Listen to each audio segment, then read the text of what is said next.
Hello friends, welcome to Abhipedia powered by Abhimanyu IAS. Today is 18th of December 2020 और आज हम देखेंगे कि न्यूज़पेपर्स में आपको कौन सी न्यूज़ पढ़नी चाहिए. So this video is an initiative of Abhimanyu IAS and the purpose of this video series is to tell you what to read in a newspaper. This is not a newspaper analysis. हम news को यहाँ पर analyse नहीं कर रहे. We are just telling you which news to read and which not to. But while telling that, we are also giving you the brief overview or the brief background of the news so that those who are starting to read the newspaper just now, they can have a hang of that news.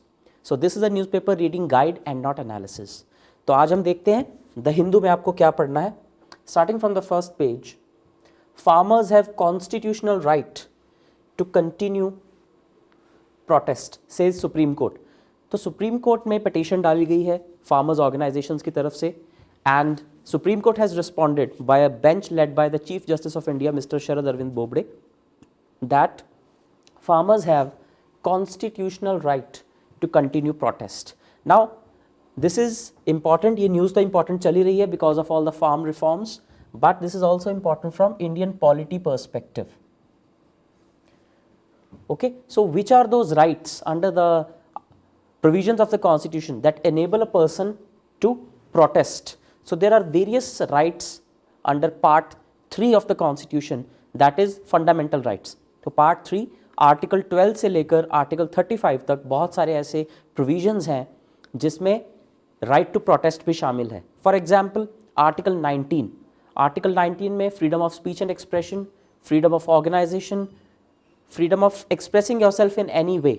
But ये बात भी याद रखनी है कि कोई भी right absolute नहीं है.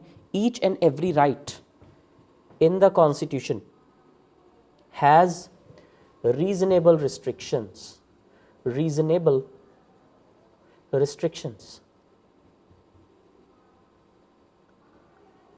Now when it comes to protest, what are those restrictions? यानी कि कॉन्स्टिट्यूशन में आपको ये राइट दिया गया है कि आप प्रोटेस्ट कर सकते हैं, लेकिन ऐसा भी नहीं है कि आप प्रोटेस्ट करते हुए कुछ भी करेंगे. No, there are certain restrictions that are imposed by the Constitution itself. For example, you cannot violate order or public order. Public order को आप violate नहीं कर सकते, जैसे कि ट्रैफिक मूवमेंट को हिंडर करना. So you cannot do that while protesting. Secondly, a general bandh is not allowed. General bandh. Like blockade is allowed, but general bandh is not allowed. Right? तो कुछ reasonable restrictions हैं. आप traffic movement को stop नहीं कर सकते, आप law and order को डिस्टर्ब नहीं कर सकते.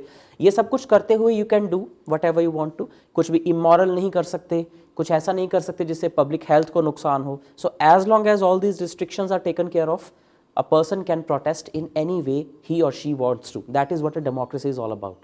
You can do it by way of verbal communication, by non-verbal communication, through painting, through staging a play, through speech, expression, in whatever way possible. But these restrictions have to be taken care of. अगर ये violate नहीं होती हैं, then you can well protest. और supreme court ने ये भी कहा है कि एक पैनल फॉर्म किया जा सकता है जिसमें कि गवर्नमेंट के रिप्रेजेंटेटिव्स भी होंगे और फार्मर ऑर्गेनाइजेशंस के रिप्रेजेंटेटिव भी होंगे, which the supreme court is willing to mediate. Supreme court ऐसा एक पैनल तैयार करने के लिए रेडी है if the centre says so. Right, अगर सेंटर रेडी है then the supreme court can actually come forward and make such a panel, जो कि सेंटर गवर्नमेंट की भी पहले यही प्रपोजल था.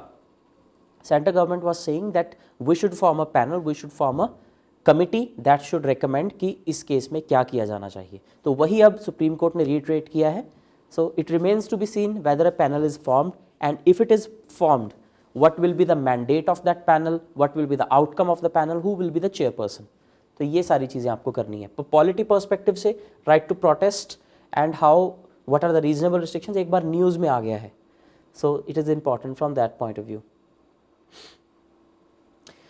ये जो एक न्यूज़ है, Mamata refuses to allow 3 IPS officers to go to centre, ये वैसे दिखने में इंपॉर्टेंट न्यूज़ नहीं है, ये थोड़ी पॉलिटिकल न्यूज़ लगती है. But what you should understand from the Indian polity perspective is the role of all India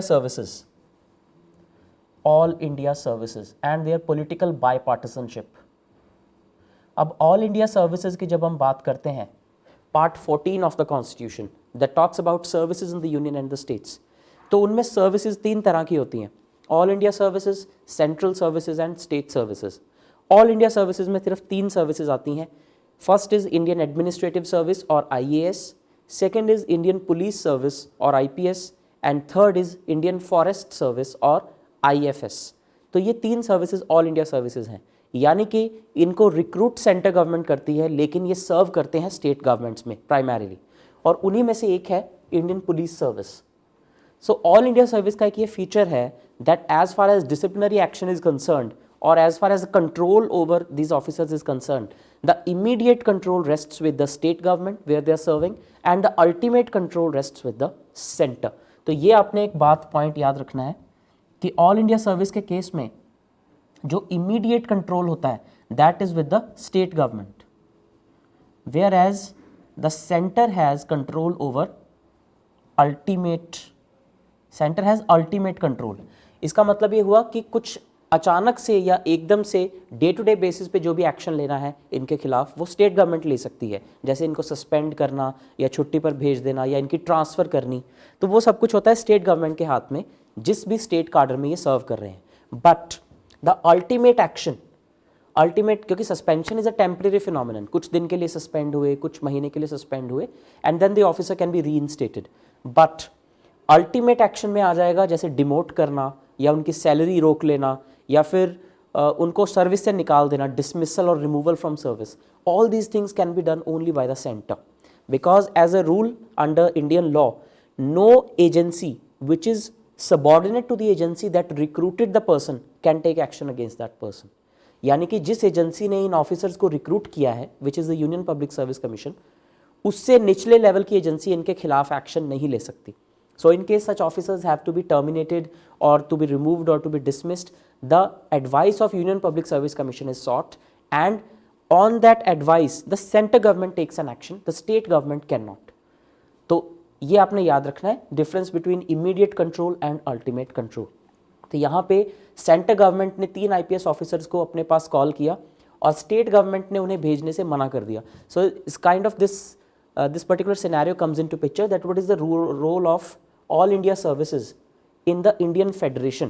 Indian federalism में all India services क्या रोल प्ले करती हैं, what are the you can say contradictions, जैसे कि centre और state में अगर tussle होती है, where does the all India service lie in that milieu. So this is what you need to remember. Okay? तो इंडियन पॉलिटी पर्सपेक्टिव से ये एक न्यूज़ है। वैसे और ज़्यादा इसमें ध्यान देने वाली बात नहीं है, it's a political news actually. Moving ahead, let's go to page number 8, the editorial page. ये एक अच्छा आर्टिकल है आज, in agri reforms go back to the drawing board. So mister Arun Maira ने आर्टिकल लिखा है, काफ़ी अच्छे से इसमें बहुत सारे यू कैन से सजेशंस दिए गए हैं on how agriculture laws need to be revamped. सिर्फ यही वाले नहीं, जो इससे पहले भी एग्रीकल्चर में जो कुछ भी चल रहा है उसको कैसे रिफॉर्म किया जा सकता है। तो in this article you will have so many suggestions where how to improve agriculture laws, new as well as the old ones, so that the farmers can benefit from it. एक अच्छा article है, इसे आप पढ़ सकते हैं। Then editorial में India UK relations पर the first editorial, India and UK must not allow concerns of the moment to dominate their relationship. Brexit में क्या चल रहा है, या फिर इंडिया में किसान प्रोटेस्ट कर रहे हैं, राइट? तो ब्रेग्जिट में जो चल रहा है इंडिया को उस पर बहुत ज़्यादा इन्वॉल्व होने की ज़रूरत नहीं है, और इंडिया में किसान प्रोटेस्ट जो चल रहा है it's an internal issue, UK should not comment on that. तो इमीडिएट कंसर्न्स में आकर लॉन्ग टर्म टाइज को कॉम्प्रोमाइज नहीं करना चाहिए। This is what the editorial is suggesting. And why this India UK ties are in news, हमने इसको पिछली वीडियो में भी डिस्कस किया था। Because the Prime Minister of UK, Mr. Boris Johnson, has been invited as the chief guest on India's Republic Day Parade 2021. So that brings India-UK relations again into focus. तो IR point of view से ये article आपको पढ़ना है। Then again an article on IR, international relations. So recently, in the previous video itself, we discussed CAATSA, CAATSA. Countering America's adversaries through sanctions act, countering America's adversaries through sanctions act. तो US जो है वो हमेशा से big brotherly attitude अपना show करता है, यानी कि it shows that it is the most powerful country in the world militarily and economically. तो उन्होंने ये लॉ पास किया था कुछ साल पहले कि जो अमेरिका के एडवर्सरीज हैं, now which are the adversaries of America? Iran, North Korea, right? These are the adversaries of Iran. So Iran, North Korea, and there was one more country, Russia, yes. So Iran, North Korea and Russia, these are the three countries with which US shares a very bitter relationship. काफ़ी ख़राब relationship है US के साथ इन तीन countries की। तो US ने एक लॉ पास किया कि जो भी कंट्री इन तीन कंट्रीज़ के साथ किसी भी तरह की डील या ट्रेड या फिर डिफेंस एग्रीमेंट साइन करेगी, उस कंट्री के ऊपर US सैंक्शंस लगा सकता है।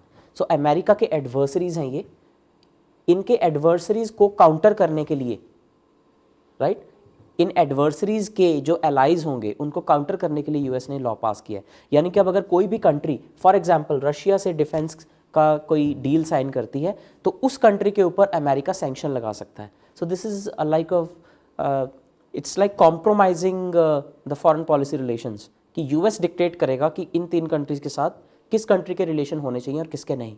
तो अभी रिसेंटली यूएस ने टर्की के अगेंस्ट ये एक्शन लिया है। तो टर्की ने रशिया से S-400 मिसाइल सिस्टम्स परचेज किए हैं and US has imposed sanctions on Turkey.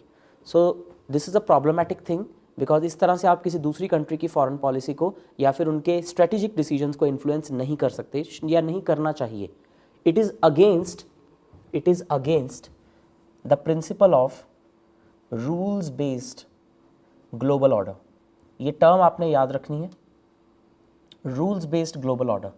इसका मतलब ये है कि कोई एक या दो कंट्रीज मिलके ग्लोबल ऑर्डर को डिफाइन नहीं कर सकती, एक रूल्स के बेस पे पूरा ग्लोबल ऑर्डर चलना चाहिए। कोई इंटरनेशनल एग्रीमेंट साइन होता है उसे सभी कंट्रीज ऑनर करें, कोई एक दो कंट्रीज के कहने पे सारा का सारा ग्लोबल ऑर्डर चेंज नहीं हो सकता। For example US has been acting in this manner in the last 3-4 years. They withdrew from the Paris Climate Deal 2015. They withdrew from World Health Organization. They withdrew from the JCPOA, Joint Comprehensive Plan of Action, जो कि Iran nuclear deal जिसे हम कहते हैं। So that these actions went against the rules-based global order. That once you have signed an agreement, you stay by it. But US was violating all this. तो अभी इस editorial में यही बताया गया है कि ये जो इस तरह की चीज़ें हैं जिससे रूल्स-बेस्ड ग्लोबल ऑर्डर वायलेट होता है, ऐसी चीज़ों से अब यूएस को बचना चाहिए, because the last few years have shown that US can not dominate the world order. There are so many other rising powers, so many multilateral blocs that shows that US is not the only dominating power. So the era of unipolar world is on the brink of a close. Unipolar world का वक्त खत्म होने को आया है. There are other centers of power rising. In Asia, China is rising. In South Asia, India is rising. There are so many countries, so many multilateral groupings that are rising like G20, European Union, Quad. So US को अपना big brotherly attitude छोड़कर it should focus more on creating a rules-based global order. तो ये article आपको पढ़ना है, IR के point of view से अच्छा आर्टिकल है। और इंडिया के लिए इसका सिग्निफिकेंस ये है कि इंडिया ने भी रशिया से S-400 मिसाइल सिस्टम्स परचेज किए हैं और इंडिया एक्सपेक्ट कर रहा है कि उसे इस एक्ट के अंदर एक वेवर मिल जाएगा, because India had signed this deal with Russia before काटसा came into picture. लेकिन ये एक अच्छा I would say it is not a good logic, because हमारी फॉरेन पॉलिसी कभी भी कॉम्प्रोमाइज़ नहीं होनी चाहिए, हमारी ऑटोनॉमी कॉम्प्रोमाइज़ नहीं होनी चाहिए even after the act has come into force. So our strategic autonomy should be maintained and we should be capable of entering into relationship with any country without having to think of any third country. Right? तो ये article आपको पढ़ना है। Then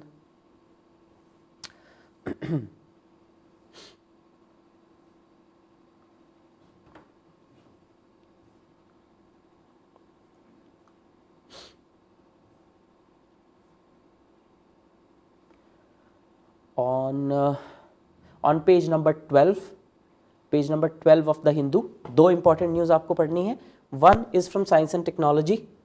ISRO launches satellite for communications CMS-01, जो कि PSLV polar satellite launch vehicle से launch की गई है फ्रॉम श्रीहरिकोटा।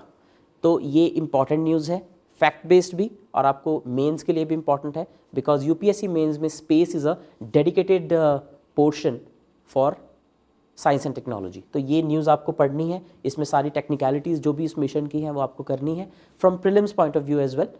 और दूसरी न्यूज़ है, meditate on this, yogasana is now a sport. Centre जो है वो ऐसे रूल्स एंड रेगुलेशंस बना रहा है जिससे कि योगा की चैंपियनशिप्स कराई जा सकें। So they trying to develop yoga as a sport, not the simple yoga जो कि लेमैन करते हैं, but the complicated asanas and like very difficult and very complex form of yoga. So उसको एक स्पोर्ट की तरह रेडी करने के लिए गवर्नमेंट तैयारी कर रही है। सो इट कैन बी, इसको आप कैसे यूज़ कर सकते हैं इस न्यूज़ को, this can be a really good platform for developing India's soft power, for developing India's soft power. 21 जून को इंटरनेशनल योगा डे डिक्लेयर कराया गया and it was supported by more than 100 countries in the United Nations General Assembly. So that shows that India has some of its things. अब इसको religious या communal angle से बिल्कुल नहीं देखना चाहिए. You should always think of it as one of the dimensions of India's soft power that it can, it can portray on the world stage. तो योग जो है ये इंडिया की देन है, पूरी दुनिया को पता है. But if something that is indigenous to India and it can be popularized in the entire world, that will improve our soft power and that has a lot of value in the 21st century. तो इसको उस context में देखना चाहिए.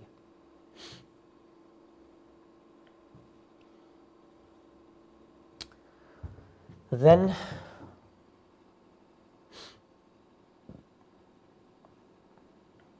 we move forward. ये उसी के साथ मिलती जुलती न्यूज़ है. वर्ल्ड पेज पे, won't step back from S-400 deal with Russia, says Turkey. तो टर्की ने कहा है कि हम उस डील को वापस नहीं लेंगे even if the US is imposing sanctions. तो ये उस कॉन्टेक्स्ट में न्यूज़ है, इसको आप पढ़ सकते हैं. On the business page, page number 15, two important news. First, government plan $60 billion investment to bolster gas infrastructure. तो नेचुरल गैस का शेयर जो है वो 2030 तक 6 से 15% करने के लिए, अभी 6% है, उसको 15% पर लेकर जाना है in the energy mix, in the energy mix of the country. Energy mix होता है कि एक कंट्री की जो टोटल एनर्जी रिक्वायरमेंट्स हैं वो अलग अलग कौन कौन सी जगह से आ रही हैं. क्रूड ऑयल से कितनी, कोल से, देन रीन्यूएबल से एंड नेचुरल गैस से. तो इंडिया के टोटल एनर्जी मिक्स में अभी 6% शेयर है नेचुरल गैस का, उसको बढ़ाकर 15% पर लेकर जाना चाहते हैं. That is the plan that government has, और उसके लिए $60 billion की इन्वेस्टमेंट लगेगी till 2030, in the next 10 years. ये इंपॉर्टेंट है क्योंकि नेचुरल गैस को एक नॉन पॉल्यूटर माना जाता है. So it's a significant step for renewable energy as well. दूसरी इंपॉर्टेंट न्यूज़ है, retail NPAs will be higher in second half of financial year 21. देखिए, वैसे हम जो प्राइवेट बैंक्स की या प्राइवेट बॉडीज़ की न्यूज़ को बिजनेस पेज पर नहीं करते हैं, but if they talking about something in general, जैसे कि एनपीएस के बारे में बात हो रही है, बैंकिंग सेक्टर की ओवरऑल हेल्थ के बारे में बात हो रही है, then we should pay heed to that news. तो यहाँ पर बात हो रही है कि second half of financial year 2020-21 में एनपीएस हाई हो सकते हैं. What are NPAs? Non performing assets, यानी कि बैंक्स को जो लोन वापस नहीं जाता या फिर डिले हो जाता है, that is non performing asset. तो वो क्यों बढ़ेगा? Now because of lockdown and because of economic slow down, a lot many businesses got shut and they were not able to repay their loans on time. तो इसीलिए ऐसा हो सकता है. तो ये आपको एक न्यूज़ माइंड में रखनी है in the overall economic scenario of the country. Next newspaper पे चलते हैं, which is the Indian express. On the Indian Express front page, you won't find any significant news. So let us go directly to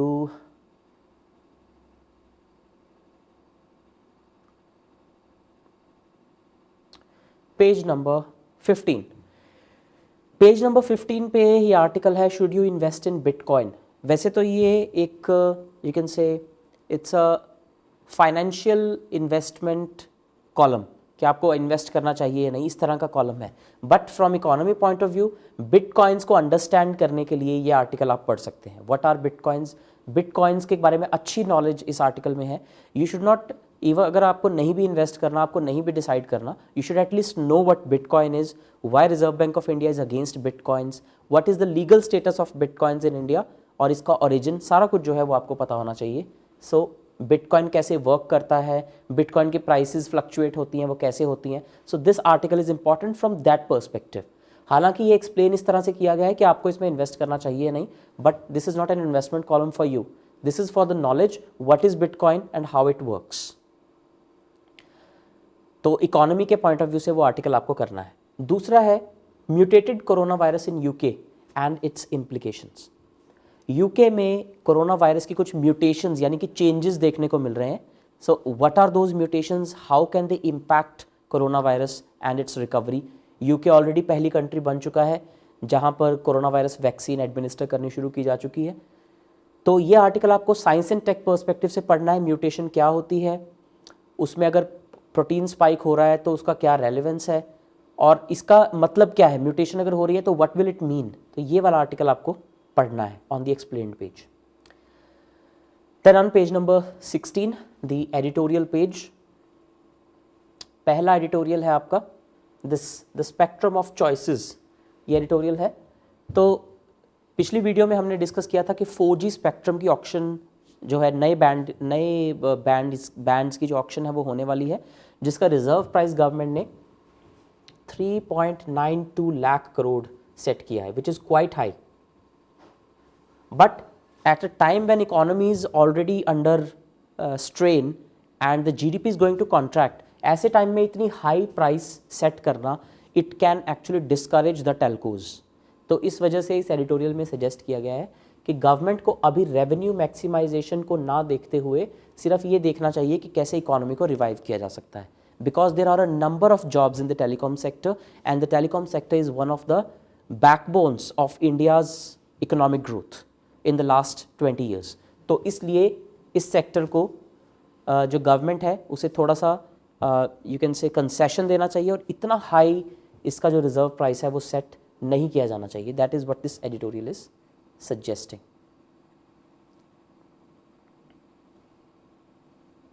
on the ideas page, page number 17, एक article है जो आपको पढ़ना है, loving versus law. Loving versus law, वैसे तो ये opinion based article है, लेकिन इसमें जो उत्तर प्रदेश में एंटी कन्वर्जन लॉ पास किया गया है, जिसकी न्यूज़ हम पिछले कुछ दिनों से पढ़ रहे हैं, उसका क्रिटिक दिया गया है। So it's a very good critic, काफ़ी फैक्चुअल पॉइंट्स इसमें बताए गए हैं। पॉलिटी के पर्सपेक्टिव से ये आर्टिकल आपको पढ़ना है। तो इंडियन पॉलिटी के आज के न्यूज़पेपर्स में काफ़ी न्यूज़ हैं। This is an article that you have to read from Indian polity perspective, that how the UP's anti conversion law contradicts with some provisions of the constitution like freedom to marry, freedom of choice, freedom of religion, article 25। तो ये article आपको उस context में ज़रूर पढ़ना है, loving versus law. तो ये सारी न्यूज़ थी जो आपको पढ़नी है। अगर आपको वीडियो अच्छी लगी हो, please like, subscribe and share it with your friends. Thank you and have a nice day.